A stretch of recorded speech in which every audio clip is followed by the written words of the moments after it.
La banque, c'est l'entreprise qui s'occupe des dépôts d'argent et des moyens de paiement. Depuis le Moyen Âge qu'elle s'est constituée, elle reste un moyen bien présent dans le quotidien des hommes. Vous avez un compte en banque? Bien sûr, comme tout fonctionnaire. Avoir un compte en banque, c'est presque une évidence pour celui qui perçoit un revenu. Mais le choix de la banque ne se fait pas par hasard. La tarification, les prélèvements et bien d'autres intérêts peuvent guider le choix des clients. Il y a des avances sur salaire. Hormis les avances sur salaire, il y a des avances exceptionnelles qui peuvent survenir à tout moment. La sécurité, parce que quand tu as domicilié ton compte dans une banque, il faut être sûr que cette banque ne va pas disparaître du jour au lendemain. Moi, je prône plus le nationalisme, hein, voilà. Et aider les banques nationales à pouvoir avoir plus de clients, quoi. La proximité peut aussi peser dans le choix. La banque dans laquelle je suis parti, c'est une banque où j'ai beaucoup d'amis et parents qui travaillent et qui est représentée chez moi au village. Ça me facilite mes opérations. Lorsque moi je vais en congé au village, je n'ai vraiment pas besoin de prendre de l'argent liquide sur moi. Je voyage avec ma carte magnétique et lorsque j'ai un souci, je fais mon opération au village. En Côte d'Ivoire, ce sont 26 banques et institutions financières qui exercent leurs activités. Des prestations dont la qualité ne fait pas toujours l'unanimité. Vous avez une urgence en Côte d'Ivoire, inutile d'aller vers les banques. Parce qu'avec les banques, il n'y a pas d'urgence. On va vous demander des dossiers à un point fini, vous les fournissez, alors il faut attendre. Il y a encore des frais qu'on paye pour des opérations bancaires telles que avoir des cartes magnétiques, avoir un relevé de compte, avoir simplement même son solde. Vous êtes obligé de donner quelque chose. Bon. Les longues heures d'attente figurent au nombre des reproches contre les banques en Côte d'Ivoire.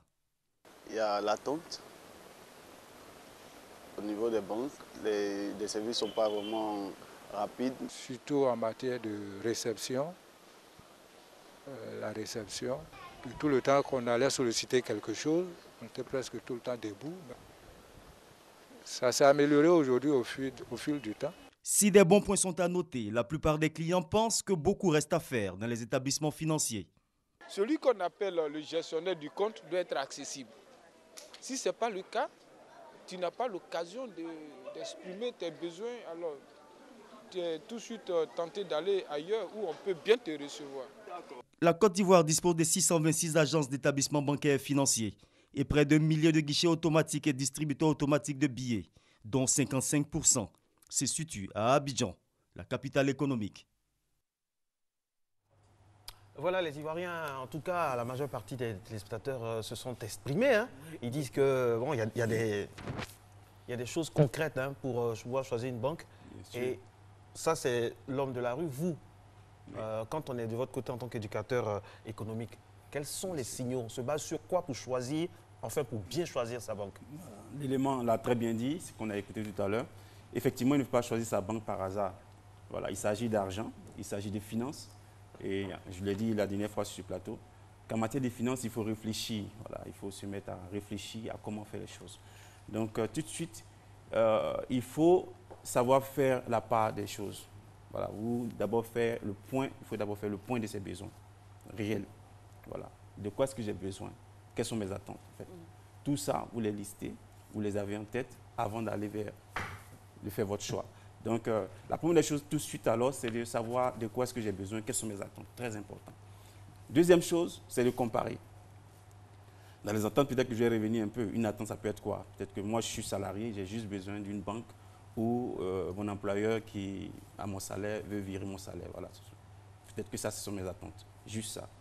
Pour d'autres personnes, peut-être une commerçante, ça sera un compte qu'elle veut chercher pour faire de l'épargne ou avoir un crédit plus tard vers une commerçante. Donc ces attentes-là, plusieurs commerçantes l'ont. Ce que je peux dire sur ce plateau, c'est qu'effectivement, il n'y a pas une solution idéale dans le choix. Voilà. Il y a seulement des solutions adaptées à nos besoins, à nos attentes. Voilà. Donc, voilà. Monsieur Ziaga, la question que j'aimerais vous poser, c'est quoi une banque et à quoi sert une banque?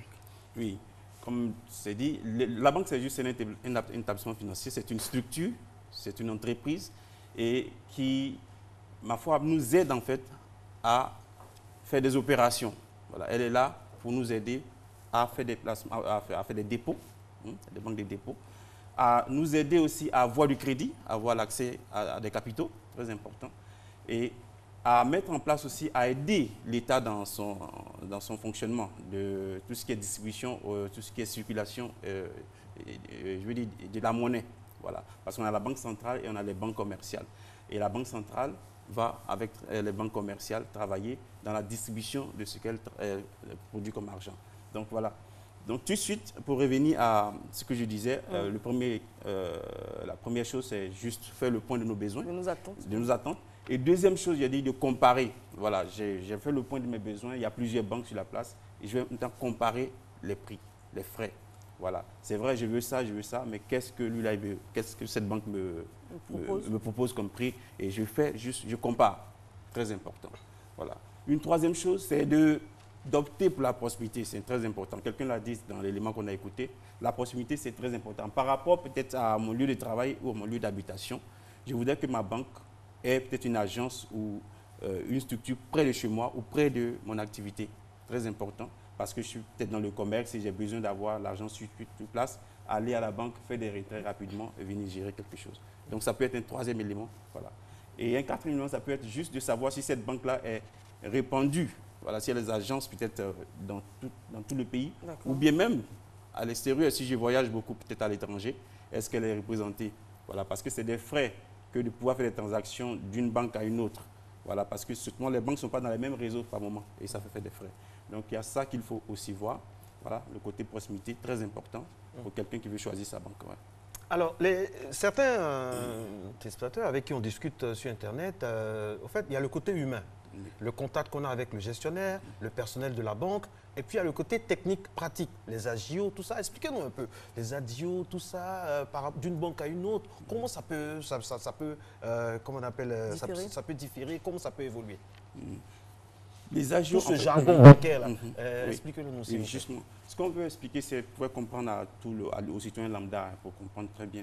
Les agios, en fait, c'est des éléments que la banque a pour se rémunérer, en fait. Voilà. Aujourd'hui, j'ai un compte bancaire et mon salaire est viré sur ce compte bancaire. Et la banque va prélever une petite partie juste pour ce que j'appelle des frais par rapport à cette transaction qui est faite. Parce que ce n'est pas une ONG. Elle travaille, elle tient ce compte, elle entretient ce compte-là. Donc, ce qui est passé comme argent, elle paye une ponction pour juste se payer elle-même, en fait. Voilà. En général, la banque, c'est quoi? Il y a différents types de clients. Il y a des clients qui viennent pour des prêts, pour avoir des prêts, et des clients qui viennent faire des dépôts, peut-être sur leur compte d'épargne. Voilà. Ceux qui font les dépôts, c'est à un taux, bien sûr. Je veux dire, ceux qui demandent des prêts, c'est la banque fixe un taux, n'est-ce pas? Et ceux qui viennent aussi juste réclamer, je veux dire, déposer leur argent pour une épargne, il y a aussi un taux d'intérêt qu'ils ont. La différence entre ces deux taux-là fait ce que la banque gagne, en fait. Voilà. Donc, certains déposent, certains prennent, et il y a une différence qui se fait. La vente se rémunère sur ces choses-là. Voilà. Donc, les agios sont aussi un de ces éléments par lesquels la banque se rémunère. Voilà. Très bien. Marco l'a dit, il y a le côté technique dont vous venez de parler, il y a également le côté humain. Et bien souvent, c'est un critère réfractaire, parce que quand on arrive dans certaines banques, l'accueil n'est pas du tout agréable. Oui. On a nous-mêmes notre argent qu'on a peur d'aller récupérer parce que les caissières sont désagréables, parce que le gestionnaire, comme le monsieur l'a dit dans l'élément, n'est pas toujours accessible. Finalement, la grande majorité a peur de la banque. Oui. Oui, le côté, je pense que ça c'est juste que je peux utiliser un problème interne à la banque, de savoir peut-être coacher ou former ses caissières ou son personnel sur ces aspects, parce que c'est vrai que c'est une banque, c'est une structure privée, elle fait du marketing, mais au marketing, il faut former les gens, soit il faut les coacher. À l'accueil clientèle, c'est très important. Voilà. Donc, on ne va pas peut-être prendre l'exemple de 2 ou peut-être 3 femmes qui ont fait ces choses-là pour... parce que généralement, je pense qu'il y a aussi des très bonnes caissières qui ne le savent pas. Non, monsieur Ziaga, il faut qu'on soit clair aussi, parce que nous aussi, nous allons dans des banques et on constate que souvent, bien souvent, il y a beaucoup de... On ne veut pas forcément incriminer le personnel des banques, mais c'est austère. Déjà, les gens se plaignent que les banques ne prêtent pas. Ça, on va déjà avec ces a priori-là, on n'est pas de bonne humeur. Déjà, quand on y va, les banques ne prêtent qu'aux riches. Voilà. ça. Déjà, quand on arrive, c'est des fils, il y a des caisses qui sont fermées, il y a une seule caisse qui est ouverte.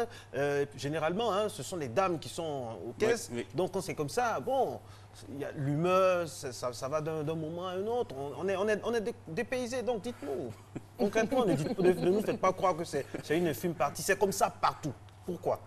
Ok, je pense que j'y reviens là-dessus, sur la même question pour dire que la même chose pour dire c'est un problème de coaching certainement, de formation au niveau de ces caissières et c'est interne à la banque. Et la banque doit, quand c'est fait, des remontées au niveau de l'administration de la banque, on peut coacher les caissières et le personnel des banques à cela. C'est vrai que c'est récurrent, mais je vais dire que c'est des choses que la banque connaît, c'est des choses qu'une banque qui s'installe sait et c'est qu'au sein de sa structure, c'est de penser à améliorer ces choses-là.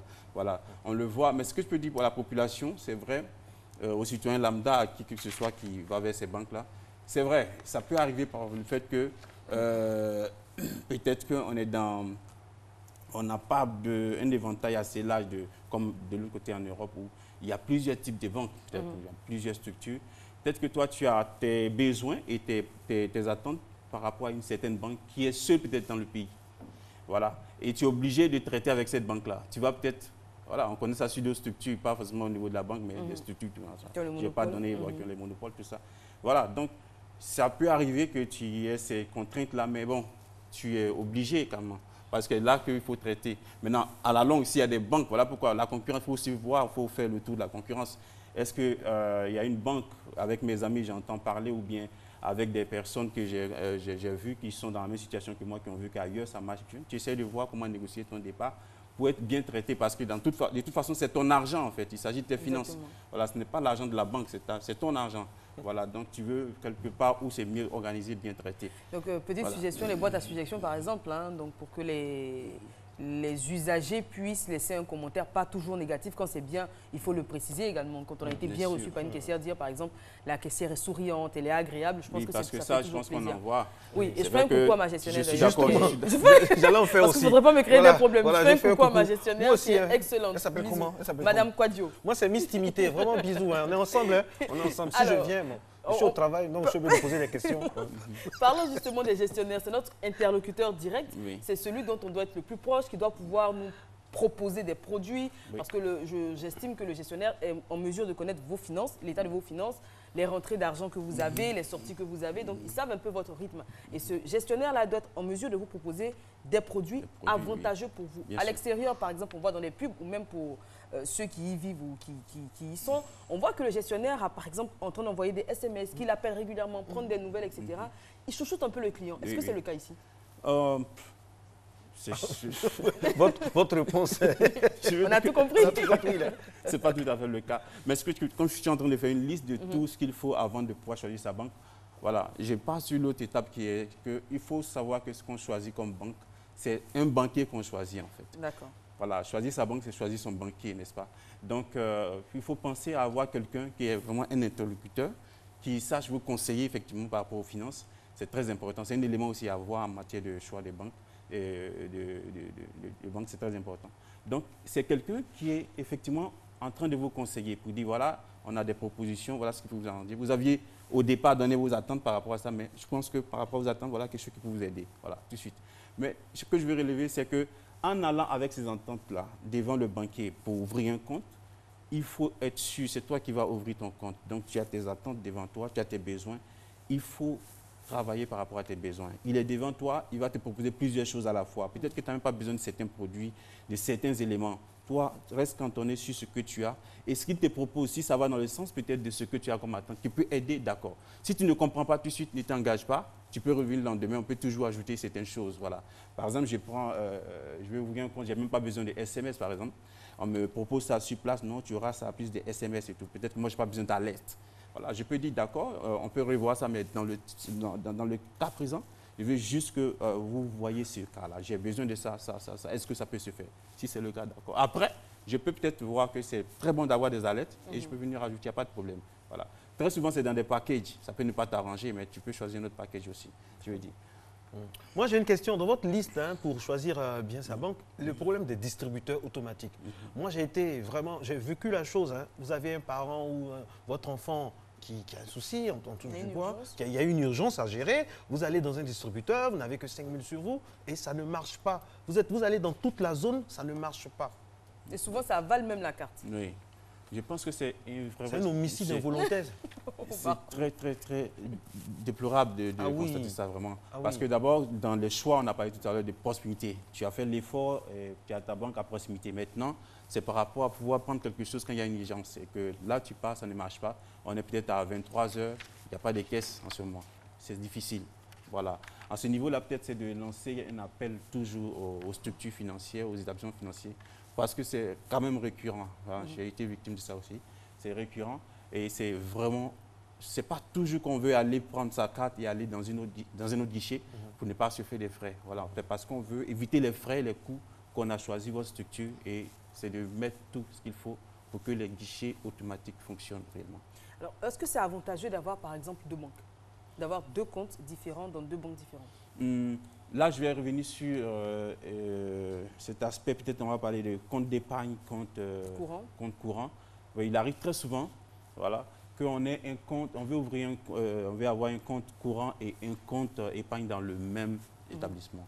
Voilà, c'est pas mauvais, c'est pas mauvais, c'est même à conseiller, voilà. Mais ce qui se passe, comme j'ai dit sur ce plateau, le problème avec l'argent pour certains, c'est les émotions. C'est-à-dire qu'aujourd'hui, je sais que mon agent est viré dans cette banque-là. J'ai en même temps mon compte d'épargne là. Est-ce que, pour ceux qui ne mettent pas les comptes à bloquer, est-ce qu'il n'y a pas quelque chose qui va me pousser à pouvoir peut-être mettre la main non seulement dans le compte courant, non seulement, et dans le compte d'épargne en même temps? Voilà. Puisque c'est à proximité, c'est là, voilà, je suis là, dans mon compte courant est là et mon compte d'épargne est là en même temps. C'est gênant. Pour certains, pour éviter ça, qu'est-ce qu'ils font? Ils ont leur compte courant quelque part et le compte d'épargne assez éloigné pour éviter, voilà, justement cette tentation-là de toucher au compte d'épargne si vraiment il n'est pas bloqué. Voilà. Donc, c'est selon. D'accord. On va parler de la sécurité aussi maintenant. La sécurité par rapport à la banque, par rapport à l'accès, surtout la nuit. Relativement au guichet. Parfois, la sécurité est minime. Hein. On a seulement un vigile qui n'est même pas armé. Qui n'est pas armé. Ouais. Est-ce que ça, c'est dissuasif? Parce que, imaginez-vous, la nuit, c'est souvent la nuit, hein, finalement. Il y a des urgences à gérer. On veut prendre une somme importante. On habite au quartier. On se dit, bon, on va marcher. On ne prend pas la voiture. Et puis, vous savez... Hein, oui, quelque chose peut arriver très vite. Oui, je pense que même si la banque ne met pas de précautions à ce niveau-là, il y a un minimum de précautions que toi-même tu dois prendre en tant qu'usager. Voilà, savoir que, bon, on le dit, l'argent n'aime pas le bruit. Tu sais que tu dois faire une opération dans un guichet, prendre des mesures. C'est vrai, tu vas trouver... Parfois, on a la panique, hein, M. Ziaga. Si ça peut arriver, mais je vais dire, c'est ton argent. Je dis, en matière d'argent, il ne faut pas trop d'émotions. Donc, c'est juste... Il faut être froid. Il faut être vraiment... Voilà, les émotions, ça. Voilà. L'argent n'aime pas les émotions. Non, il ne faut pas trop. Tu as réfléchi pour avoir l'argent. Pour pouvoir le faire sortir aussi, il faut réfléchir. N'est-ce pas? Donc, c'est ce qui nous manque souvent.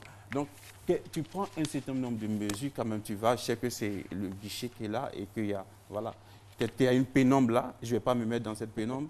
Il faut chercher tout ce qui est lumière. Tu dis, mais voilà, il faut, voilà. Et quand tu finis aussi, c'est pas, je ne sais pas à quelle heure tu as pris ton argent, mais c'est pas bon de prendre généralement le taxi devant la banque. Donc il y a des petites choses comme ça. Si tu es suivi par quelqu'un, par exemple, tu passes, tu ne vas pas au guichet.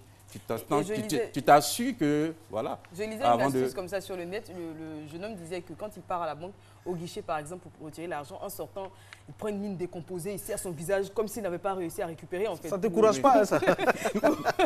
À la limite, il se plaint en disant, c'est pas possible cette banque et tout, alors qu'il a son argent pour décourager. Parlons de réactions sur le net, on a M. Masbi Théon, à qui on fait un grand coucou, qui est le plus grand fidèle, je pense, de Matin Bonheur. Il se lève tôt avec nous. Hein. Qui dit que les banques en Côte d'Ivoire, quand tu y vas, il faut oublier le reste de ta journée.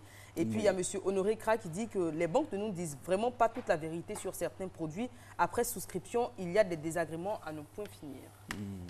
D'accord. C'est ce qui fait que lorsque tu pars, il faut, bien sûr, tu as tes attentes, il faut bien sûr savoir aussi ce qu'on te donne à lire, n'est-ce pas? Voilà. Qu'est-ce que tu as comme élément qu'on te donne à lire?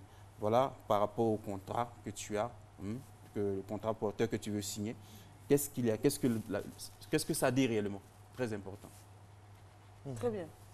Alors, il y a M. David Setti qui nous dit moi, je veux vous parler d'une femme qui est caissière au plateau, dans une banque. Je ne vais pas dire le nom de la banque, par respect. Dans une banque, elle a toujours la mine serrée. Quand nous allons retirer notre argent, nous avons l'impression que nous partons lui demander un crédit. Elle est toujours très, très fâchée et on a plusieurs fois apporté des plaintes à sa hiérarchie, mais là, rien n'y fait. Elle est toujours là et bizarrement, quand elle est là, toutes les autres caisses sont fermées. Je suis obligé de relayer les questions. Qu'est-ce qu'on peut dire, M. Ziaga? Bon, qu'est-ce que je peux dire? Essayez, vous aussi, vous êtes pour toi, peut-être quand vous venez aussi, vous n'êtes pas très, très, très content, je ne sais pas. Je pense que c'est pour juste faire la digression, mais c'est important. Comme j'ai parlé, les banques ont besoin peut-être de coacher les caissières et le personnel des banques, très important, mais aussi, il y a notre approche, il y a aussi, je ne défends pas les banques ici, je suis éducateur financier, je le fais pour tout le monde, pour qu'on soit à l'aise devant tout. Voilà. Monsieur Zaga, excusez-moi de vous couper juste une minute. Au fait, les gens ici, ils ont l'impression que quand ils n'ont pas grand-chose sur leur compte, on ne les prend pas au sérieux. Et que la preuve, dans certaines banques, il y a les salles VIP pour ceux qui prennent des comptes. En Europe, dans d'autres pays comme ça, il n'y a pas tous ces... enfin, il y en a peut-être, mais c'est subtil. Et là, quand c'est comme ça, déjà, le monsieur, la femme vient à la banque avec des a priori. Et en plus, quand on constate qu'il y a une caissière qui n'est pas, courtoise, agréable, alors que parfois, la majorité des chefs qui regardent toutes ces scènes sont des gens cool, qui sont prêts, prompts à aider. Il y a un souci, il y a un coaching, effectivement, mais il y a aussi un état d'esprit à avoir, M. Ziaga. En général, dans ces structures privées, c'est qu'il y a des boîtes à suggestions. Voilà. Aussi, on va me dire, bon, ces boîtes à suggestions sont là, on les remplit et on ne voit rien en retour. Mais ce qu'il faut faire, vous êtes dans une banque, comme je dis, c'est votre argent.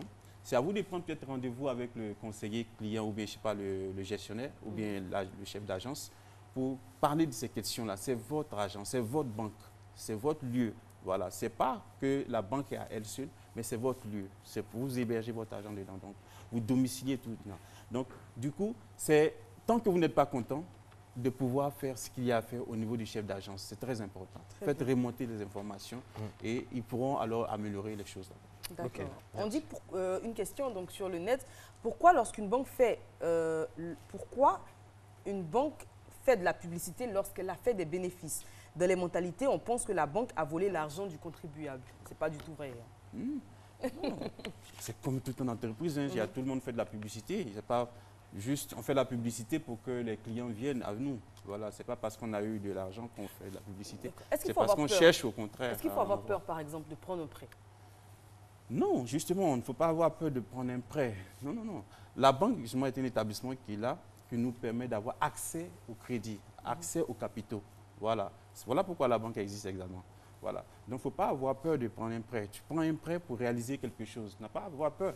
Au contraire. C'est une fierté. Mais seulement ce qu'il faut comprendre aux Ivoiriens, on parle aujourd'hui de banque, en fait, il faut faire la nuance, il faut faire la différence entre deux choses.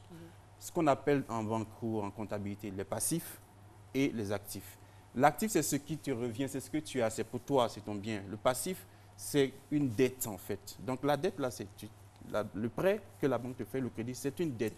Mais ici, en Côte d'Ivoire, tu vas voir quelqu'un qui a besoin d'argent, il a vu son gestionnaire et la chose est calée, le gestionnaire l'appelle pour dire, ouais, 10 millions sont passés. Il va tout de suite appeler M. Yao. Ah, je t'avais parlé d'un truc là, ça vient de tomber, est-ce qu'on peut... Tu passes chez moi, on va arroser. Tu arroses quoi? Un passif. Quelque chose que tu dois, où tu dois payer des intérêts et tout là-dessus. On n'arrose pas sur un passif, on arrose sur des actifs, des choses qui nous reviennent. Voilà. Donc, le gestionnaire, ce n'est pas ton ami, c'est pas, je veux dire, peut-être ton ami, mais ce n'est pas un enfant de cœur, je veux dire.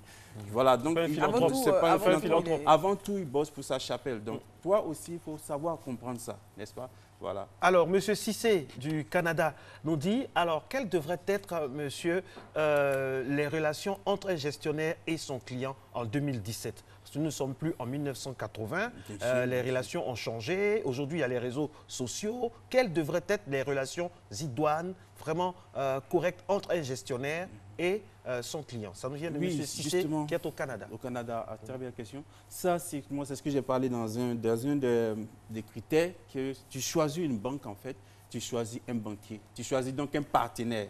Voilà, un partenaire c'est quelqu'un qui t'aide, c'est quelqu'un qui te conseille, qui t'assiste en fait. Donc, il faut vraiment dynamiser à ce niveau-là, comprendre que le banquier est ton ami, à ce sens-là, est ton partenaire, quelqu'un qui t'apporte des conseils par rapport à la gestion claire et bien de tes finances. Très important. Donc en 2017, ce que je peux dire, il faut vraiment cette approche-là entre le banquier et son client. Vraiment une approche sincère. Vous appelez régulièrement. Voilà. C'est très important. Moi, je rêve du jour où ma gestionnaire, qui est superbe déjà, mais j'imagine que nous sommes plusieurs, va vous appeler quand il y a une naissance, quand il y a un souci. Vraiment, il y a des gestionnaires qui font ça. Ça, il faut souligner aussi. Il y a des gestionnaires qui font ça. Allô, monsieur Govoy, vraiment, j'ai vu que vous êtes revenu à l'antenne. Oui, félicitations. Oui. Voilà. Oui, monsieur Govoy, j'ai vu que votre salaire est passé à 25 millions. Oui. Mais tout ça, c'est important parce que dans le choix qu'on fait, c'est d'une relation concrète. Tu as ouvert un compte, tu n'as pas ouvert un compte pour juste ouvrir, mais c'est de garder des relations parce que plus tard, tu peux avoir besoin de ton banquier. Mais si tu ne crées pas ces relations et que le banquier aussi n'essaie pas de créer ces relations, tu seras découragé un matin et parti de sa banque. Donc, je pense que c'est des choses qu'il faut conserver. C'est très important pour le relationnel en matière bancaire. La semaine dernière, quand on parlait de culture et d'éducation financière, vous le disiez, on n'a pas l'habitude d'ouvrir des comptes avant de commencer à travailler. En général, le premier compte, on l'ouvre pour faire passer son premier salaire.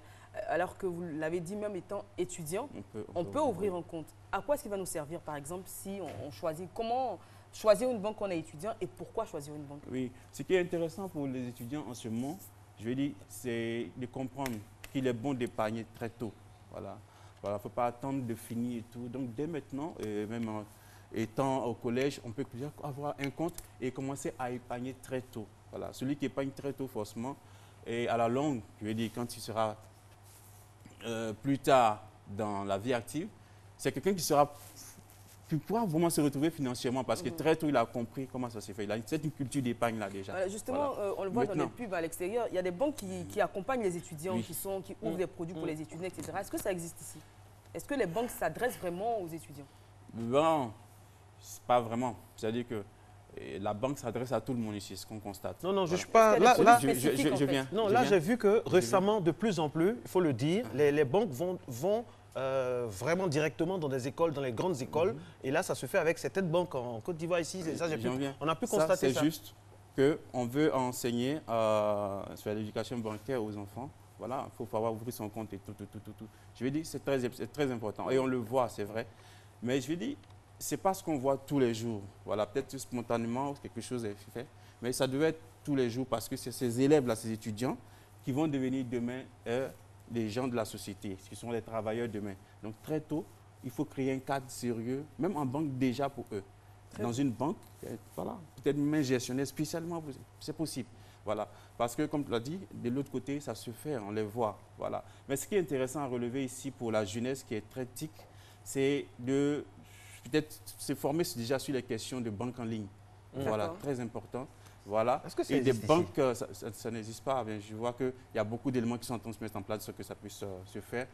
Mais une banque qui a des services modernes, en fait, pour un étudiant, voilà, qui veut recevoir peut-être, voir consulter son solde directement, une application voilà, des choses comme ça, qui peut intéresser. Ça, pour les banques aussi, ça peut les aider d'avoir cette approche très moderne de la banque, pouvoir attirer les élèves, voilà, les étudiants. Très important.